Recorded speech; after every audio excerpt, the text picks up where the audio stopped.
Bom, pessoal, então são 10 e 1 aí, vou começar esse webinar, essa live, né? Eu tinha feito semana passada no Instagram. Bom, mas também primeiro me apresentando, para quem chegou aí, um amigo indicou, nunca viu minha cara mais gorda, que isso é bem fácil, né? Porque uma cara mais gorda é sempre mais fácil de ver. Mas eu sou o Neto Marinho, sou programador mobile, como talvez muitos de vocês, ou que querem se tornar, há muito tempo, há um tempinho. Eu comecei a programar em 2000 e com mobile mais ou menos em 2005, né? Comecei com Java ME, passei por Android, já mexi com iOS, na época do Windows Phone também desenvolvia quando que ele tinha os Windows Nokia e tal. E desde 2012 eu trabalho no Google como Developer Advocate, que é um nome legal para evangelista técnico, que outras empresas chamam, e algumas coisas parecidas assim. E a minha ideia é que a partir de agora, talvez alguns de vocês já recebam a newsletter, que é basicamente o meu blog post que eu faço semanal, enviado por e-mail, né? E aí eu queria fazer como você comentou, fazer uma live mais para falar sobre o que eu comentei, né? E também porque eu tive alguns feedbacks legais, o pessoal falou assim, pô, começa a fazer, fala sobre como que eu faço para criar uma onboarding experience, como que eu faço para criar tal tipo de tela, como que eu uso tal tipo de API. Então eu vou manter isso aqui semanalmente, tentar manter isso semanalmente, para a gente fazer isso aí. E o que eu peço de retribuição é que vocês, se possível, quando acabar isso aqui, vai ter o link do formulário de feedback. Por favor, deem seu feedback, falem o que vocês acharam, que isso vai ser muito útil, tá bom? O site para newsletter, para quem ainda não está assinando, é netomarim.dev. Bom, só entra lá, tem logo lá um campo de subscribe, você pode subscrever. Não rola spam, é uma vez por semana que eu mando e-mail para essa lista, tá bom? Então, não fique tranquilo que isso aí não tem nada a ver com outro tipo de objetivo aí, tá bom? Bom, pessoal, o Android 10 foi anunciado lá no começo do ano, né, em maio, um pouquinho antes do I.O., com o nome ainda de Android Q, né, seguindo a sequência. E aí, inclusive, essa nova surpresa aí, justo quando ia virar o Quindim, né, justo quando a gente ia ter o Android Quindim, o Google mudou um pouco isso aí e tirou essa ordem esse esquema de utilizar nome de sobremesa, né? Então é o seguinte, minha luz está péssima aqui, eu tenho um abajurzinho pequeno, mas vamos lá. E aí, toda versão do Android que sai, de qualquer sistema operacional, a gente vai ter mudanças que vão acabar afetando o seu app, mesmo que você não faça para aquela versão, né? Então, por exemplo, uma que já entrando nesse tópico, né, uma que mudou é a questão do navegação por gestos, né? Foi introduzida navegação por gestos, então agora você pode, se você puxar de baixo para cima, ele vai abrir quais são os últimos apps, se você fizer assim, ele vai voltar, assim, ele vai para frente em alguns lugares. Então, são todas as regiões que estão mapeadas ali, o seu app pode tirar vantagem disso, e mesmo que ele não tire vantagem, digamos que ele vai ter que lidar com essas áreas, né? Então, por exemplo, se você põe muito conteúdo nas laterais ou embaixo, aquilo pode atrapalhar na hora que o usuário for subir ou fazer alguma coisa que ele já vai estar acostumado com o sistema operacional, né? E também tem o esquema de mostrar o conteúdo que a gente chama de edge to edge, né? De borda a borda, de ponta a ponta. Porque agora você pode colocar todo o conteúdo debaixo da barra, tá? E ele vai aparecer porque ele permite esse modo full screen aí de visualização, tá bom? Então, isso é uma das coisas que muda em relação à interface visual, digamos assim, né? Como que você está vendo isso, tá bom? Outra coisa que mudou no Android 10, basicamente, tem a questão da segurança, que foi muito polida, vamos falar assim. Tiveram vários pontos que a gente melhorou. Eu não vou entrar em detalhes muito específicos, porque tem alguns detalhes de cipher, então se você não mexe com criptografia e tal, talvez vai ficar um pouco maçante. Mas assim, o que vale destacar é que agora o TLS, né, o TLS, ele é padrão 1.3 para todas as conexões. E não tem mais jeito de você customizar o switch de cipher, né, que é como que você faz a cifragem do conteúdo e tal. Então, você, inclusive, tentar mudar, o comando simplesmente vai ser ignorado, tá? E também a SSL Engine, ela agora, quando ela vai fazer um raise throw, né, vai causar uma exception, SSL Handshake Exception.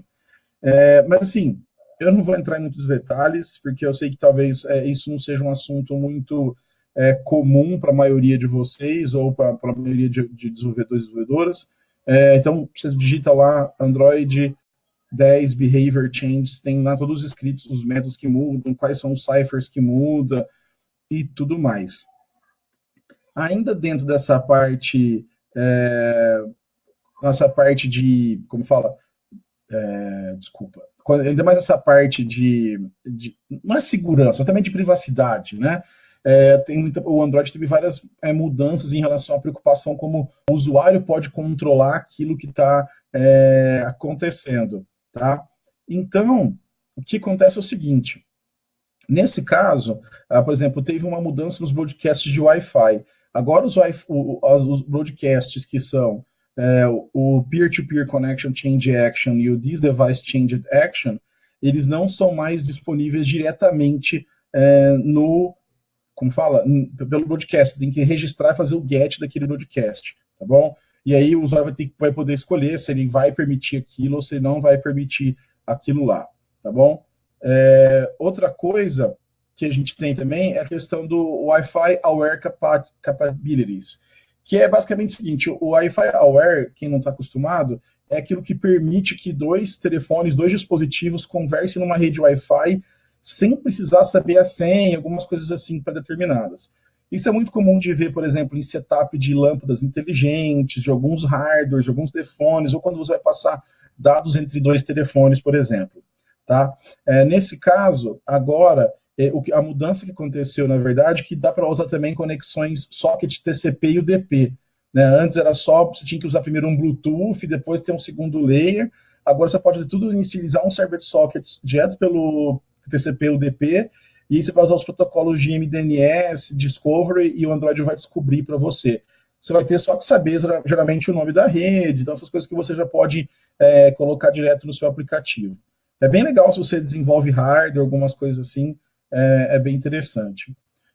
Tem uma pergunta do Eduardo, eu vou falar sobre isso no final, tá, Eduardo? Sobre questão do e-mail, esses dados aí, tá?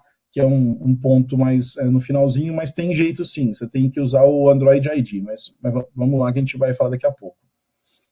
Outra mudança que teve a gente o Android ele é um ecossistema muito diverso, né? Então ele tem dispositivos que tem 8 processadores, não sei quanto de RAM, até para pequenininhos que tem menos processador, menos memória e tudo mais. Como que a gente vai corrigir? Como a gente vai saber como priorizar?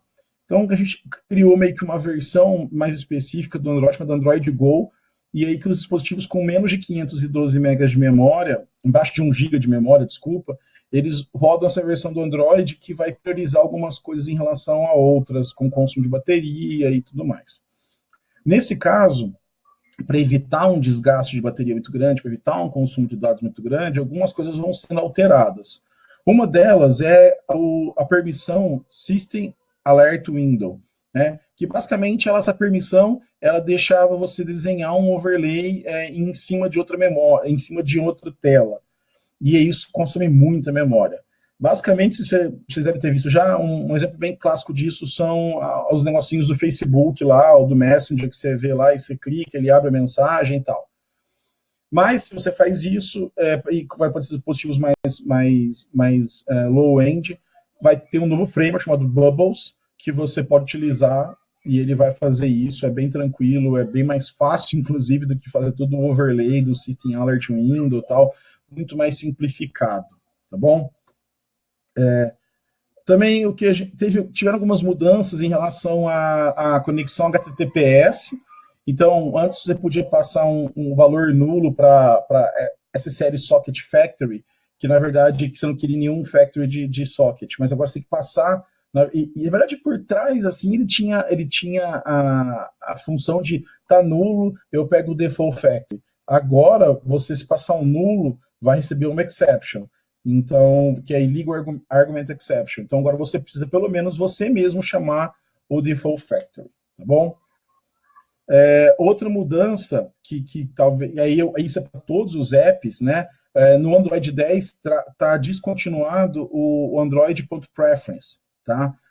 Ah, vai parar de funcionar o app? Não, não vai. Mas quando você colocar lá, ele vai falar que tá deprecated, que você não pode utilizar aquilo, que aquilo vai sair em algum momento. Isso é o primeiro passo, né, de como você muda, descontinua uma API do sistema operacional. Então, primeiro você avisa, deixa deprecated, e depois a gente remove a API.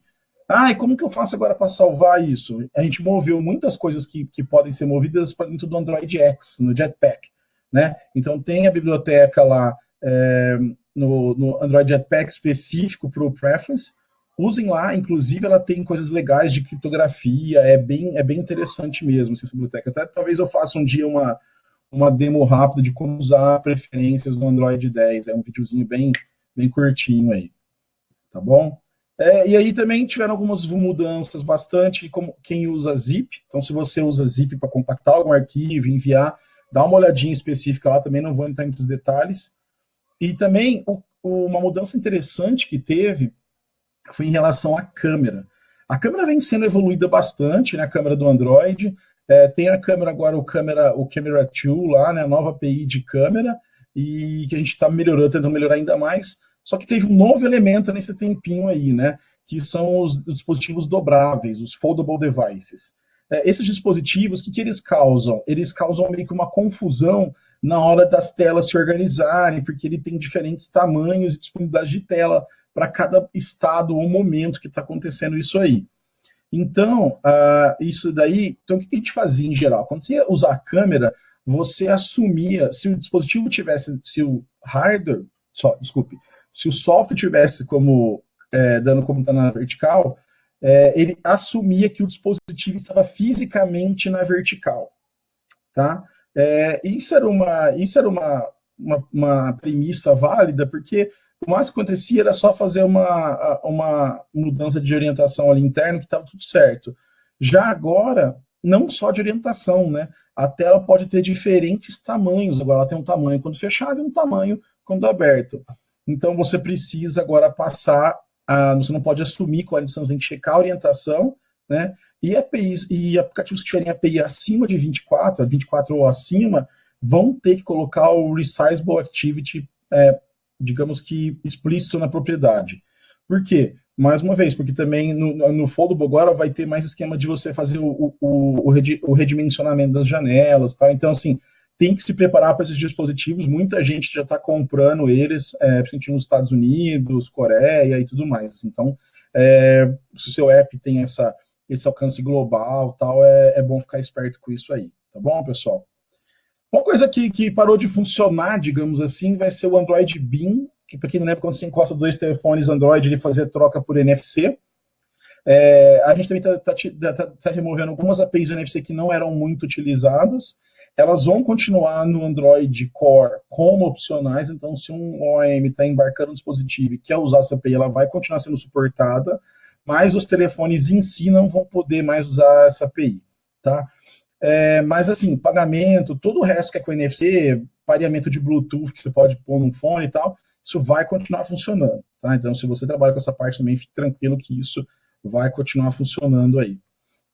Além dessas mudanças, tiveram várias mudanças em relação à parte do NDK, né? Mudanças dos links das bibliotecas, as bibliotecas binárias elas foram mudadas para o modo de execute only, mas como também, mais uma vez, isso é muito específico para uma gama de pessoas, aí eu não vou entrar em detalhes, mas se você usa coisa do NDK e usa as bibliotecas que são linkadas tal, dá uma olhada lá, entenda quais são as bibliotecas afetadas, vê se você está com essas bibliotecas, se elas estão sendo utilizadas no seu app aí e dê uma modificada.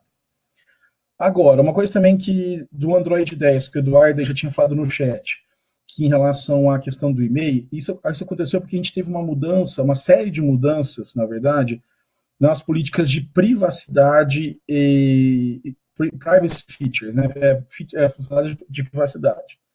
Assim, tem várias mudanças, tá? Basicamente, para que são essas mudanças? Talvez você pode ficar curioso. Por que o Google está mexendo nessas permissões? Vamos pensar a gente como usuário, tá? Não como desenvolvedores, desenvolvedoras de app aí.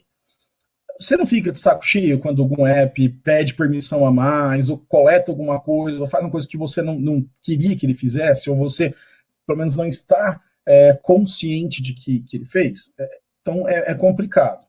Então, nesse caso, a gente recomenda alguns, a gente foi mudando o SEO de acordo com feedbacks, análise de segurança e tudo mais, tá bom? Então, por exemplo, você não pode mais, a gente mudou o escopo do storage, né? Então, aplicativos que acessam arquivos em external storage, eles só vão conseguir agora acessar arquivos do próprio app, né, que tiverem naquele folder, ou através de coleções de mídia, tá? Então, assim, se o seu app tentava buscar algum outro tipo de documento lá que você tentava buscar, é bom dar uma olhada nisso, tá?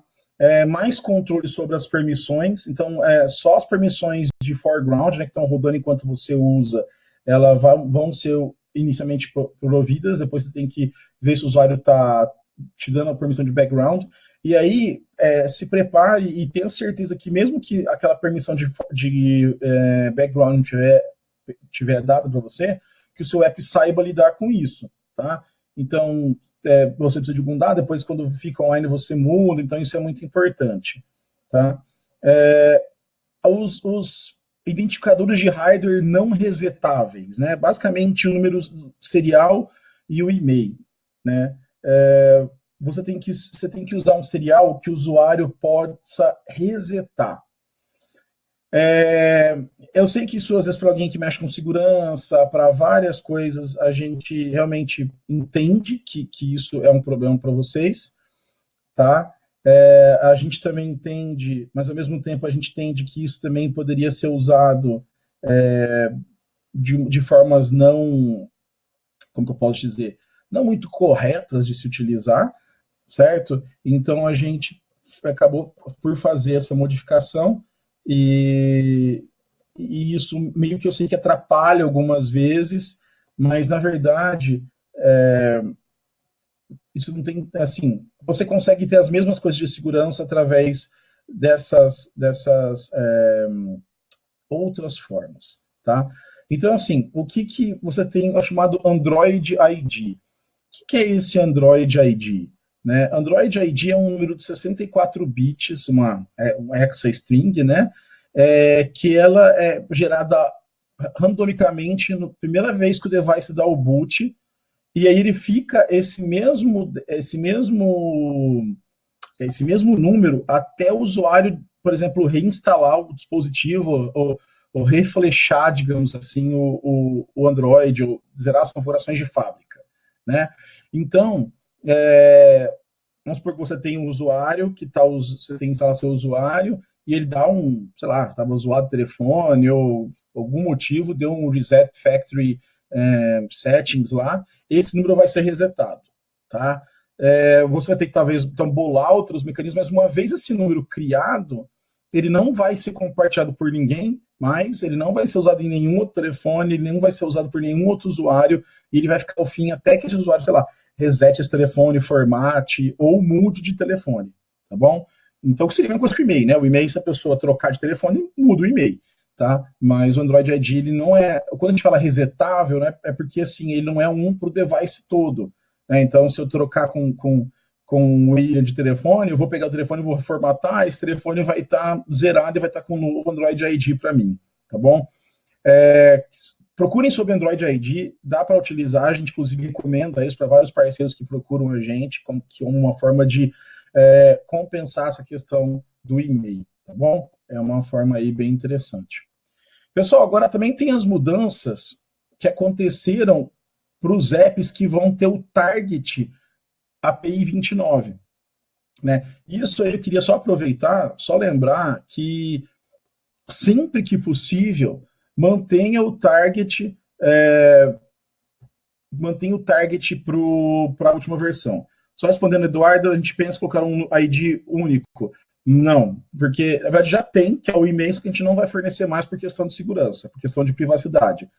porque a gente entende que você não precisa fazer aquilo para aquele dispositivo. Porque se aquele dispositivo for um mesmo usuário com outro número, você pode invalidar o anterior, alguma coisa assim. Por exemplo, app de bancos, por exemplo, eu não consigo acessar o mesmo dado em dois celulares diferentes, só que eu instalo um, desabilito o outro. Né? Então a gente não vai permitir o acesso a isso aí, tá bom?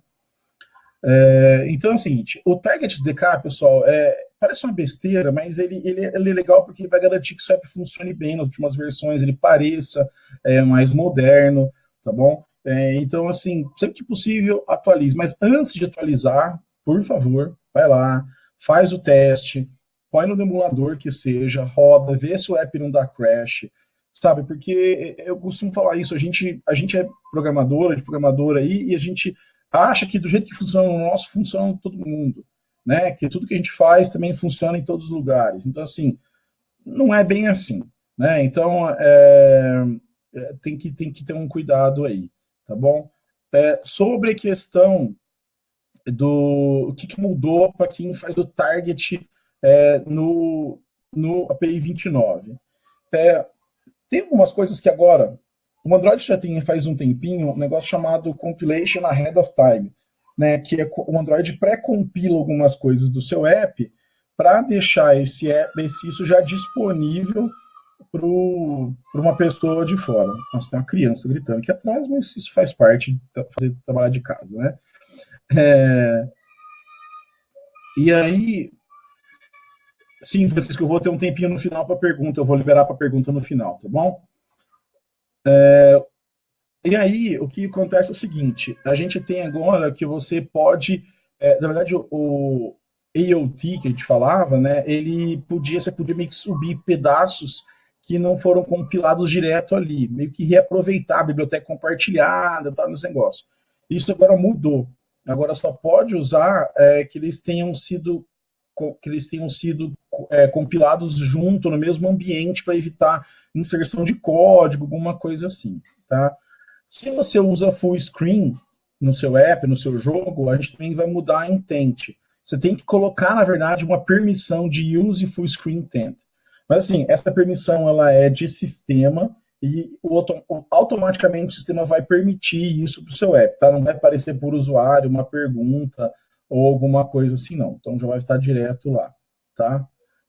Outra coisa que mudou, que no suporte aos foldables, né, que isso é legal, é que assim, imagina que nos foldables agora, você tem lá uma tela que é grande, assim, né, ela é maior e ela cabe, às vezes, 3, 4 apps aparecendo, ou assim, você abre, eles estão ali tudo junto na mesma tela. Antes, o Android ele sempre só permite que uma activity ela tenha o foco por vez, não é verdade? O que a gente mudou agora é que criou-se um novo estado, na verdade.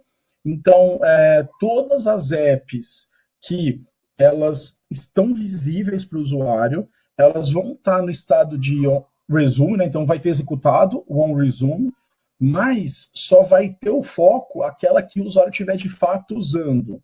Tem até o termo agora que a gente chama de top most resumed, né? Tipo a aplicação que está acima do resumed. Isso para quê? Porque se a gente não tinha como, se a gente não falava para o usuário, o user tá no resume, às vezes a tela não era atualizada, dava alguns delays, a atualização ficava meio ruim, né? E aí a gente mudou isso para quê? Para que agora vocês consigam saber, nossa, fica pior assim, né, com essa luz. Para vocês consigam saber que a Activity está no topo, tá? Que ela está funcionando, você pode atualizar, mas não está interagindo nada. Você pode, algumas animações você pode segurar e alguma coisa assim. Como que você fica sabendo disso? Você pode pegar e registrar um callback para o on top resume activity changed. Então, isso o seu app vai ficar sabendo, então, quando ele está como top resume, quando ele está de fato no foco do usuário, e quando ele não está no foco do usuário mais. Então, você vai ser sempre notificado ali, tá? Então, é bem interessante assim. Isso é bem legal, prestem atenção que isso é importante se você pensa em mercados que estão usando foldable já, pelo menos tenho certeza que você não está fazendo nenhuma cagada, digamos assim, ao desenhar a interface do seu app, tá bom? O que mais que a gente tem de mudança? Basicamente, tem umas mudanças também na questão de SDK, interfaces que não são do SDK, né? Então, por exemplo, é basicamente o seguinte: se você estiver usando interfaces internas, digamos assim, APIs restritas, a gente vai passar a proibir o acesso a essas APIs, tá? Isso é uma questão também de privacidade, questão até de estabilidade para o seu app, porque como eram APIs externas, isso a gente mudava de tempos em tempos internamente como essas APIs eram chamadas.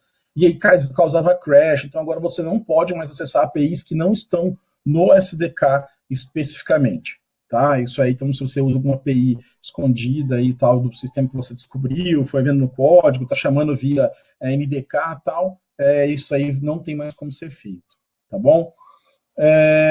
Das mudanças mesmo assim que a gente teve são essas. Da parte de acessibilidade, eu vi que teve uma pergunta do Lucas. O Lucas, não teve nenhuma mudança específica de acessibilidade, mas o Android aqui ele já tem esses mecanismos de acessibilidade faz há algum tempo já, né? Então, por exemplo, o leitor de tela, questão de aumento de fonte, contraste de cor, então isso a gente já tem faz algum tempo. Se você queria ver alguma coisa mais específica, manda. No final eu vou mandar todo mundo para um formulário aí, preencha o formulário e me dá o feedback de vocês aí, tá bom? Agora, já falei aí durante meia hora com vocês. Vocês querem. Vou abrir para pergunta, então podem mandar no chat as perguntas que eu vou responder as que eu puder responder, tá bom? Enquanto o pessoal digita aí, eu queria lembrar que eu também tenho um podcast, que é o Fala Neto, entendeu? Esse podcast é onde geralmente ele é de 10 a 15 minutos, onde eu falo algumas coisinhas mais específicas de algum tópico que eu quero falar. Você pode encontrar esse podcast nas principais ferramentas, nos principais agregadores, né? Spotify, Google Podcast, Apple Podcast, Pocket Cast, Deezer, Stitch, TuneIn e tudo mais. Então, ajuda a gente aí, divulga o pessoal. A minha ideia é fazer esse conteúdo para uma galera mais de Android. Não tem nenhuma pergunta? Bom, tudo bem. Então, muito obrigado, pessoal, pelo tempo de vocês, pela paciência. Voltou a Falar Neto. Eu já fiz um episódio semana passada. Essa semana ia sair, mas por causa de eu estava apanhando aqui do webinar, apanhando do MailChimp, e eu não consegui publicar. Tá? Então, a gente está tentando. Eu vou tentar. A partir da semana que vem vai ficar semanal de novo. Eu já estou gravando, o equipamento chegou, tudo certinho, e vai voltar. E esse vídeo, compartilhe com os amigos, vai estar no YouTube. Eu vou só acabar aqui, vou baixar o vídeo, vou subir para o meu canal, youtube.com/Neto Marinho. É um canal pessoal, eu tenho vários videozinhos de coisas, mas eu vou começar a postar uns vídeos curtos, né? Que nem eu estava falando assim, como que usa Jetpack Android Preference? Vou fazer um videozinho screen share comigo e um códigozinho, tá? Para vocês entenderem como algumas APIs funcionam. Quiser fazer algumas perguntas também, dar sugestão de vídeo, manda lá também no meu e-mail, contato@netomarinho.dev, e a gente faz isso. Tá bom, pessoal? Eu agradeço demais, a gente teve 32 pessoas online aqui. Muito obrigado mesmo, e espero ver vocês aí nas próximas edições do webinar, tá bom? Muito obrigado, abraço e até a próxima.